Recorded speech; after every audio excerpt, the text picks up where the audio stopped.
আজকে আমরা যে টিউটোরিয়ালটা শিখবো সেটা হচ্ছে কিভাবে আপনি ড্রয়িং ফাইলকে ইমেজে কনভার্ট করতে পারেন, পিএনজি জেপিজি ফরম্যাটে কিভাবে কনভার্ট করতে পারেন সেটাই মূলত আজকে আমরা দেখব। তো চলুন কথা না বাড়িয়ে আজকের ভিডিও শুরু করা যাক। প্রথমত যে ড্রয়িংটাকে আপনি ইমেজে কনভার্ট করতে চান সেই ড্রয়িংটাকে ওপেন করে নেবেন। ওপেন করে নেওয়ার পরে যেটা করবেন সেটা হচ্ছে আপনি চলে যাবেন এখান থেকে ফাইল থেকে প্লট, অথবা কিবোর্ড থেকে কন্ট্রোল প্রেস করে পি টাইপ করবেন। তাহলে কন্ট্রোল পি টাইপ করলে এখানে চলে আসবে প্লটের। এখানে আসার পরে আপনি যেটা করবেন প্লটার, প্রিন্টার আর প্লটার এই অপশনে এসে নেইমের বক্সে ক্লিক করবেন। নেইমের বক্সে ক্লিক করে কোন ফরম্যাটে আপনি চেক করতে চান নিচের দিকে চলে যাবেন।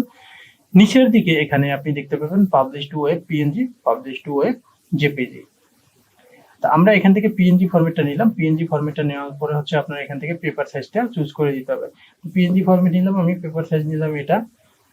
এখান থেকে চাইলে আপনি যে কোনোটা নিতে পারেন, আমি এটাই রাখলাম। রাখার পরে এখানে ডিসপ্লেতে চলে আসবো। ডিসপ্লেতে আসার পরে এখানে উইন্ডোতে ক্লিক করব। উইন্ডোতে ক্লিক করে আপনি কোন এরিয়াটাকে আপনি আপনার পিএনজি ফরম্যাটে সেভ করতে চান সেই এরিয়াটাকে এভাবে দেখিয়ে দেবেন। তো এই এরিয়াটা এইভাবে আমি করতে চাই, এই এরিয়াটা। তো এখানে আপনি একটা ক্লিক করে দেবো। ক্লিক করে দেওয়ার পরে এখানে ফিট টু পেপার টিকটা যদি না দেওয়া থাকে আপনি এটা করে নেবেন। আর এখানে এসে সেন্টার টু প্লট এই টিকটা দিয়ে নেবেন।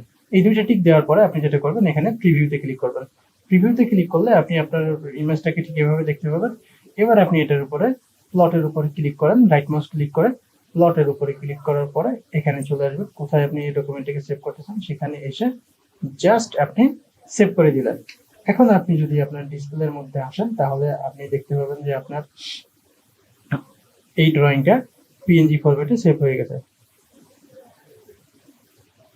এটা পিএনজি, এই যে, ঠিক আছে। তো এভাবে আপনি চাইলে আপনার ড্রয়িংকে পিএনজি বা জেপিজি ফরম্যাটে যে কোনো একটি ফরম্যাটে আপনি এভাবে সেভ করতে পারেন। ঠিক আছে, তাহলে আজকের ভিডিও এই পর্যন্ত। সবাই ভালো থাকবেন, সুস্থ থাকবেন। কথা হবে আগামী ভিডিওতে। সে পর্যন্ত আল্লাহ হাফেজ।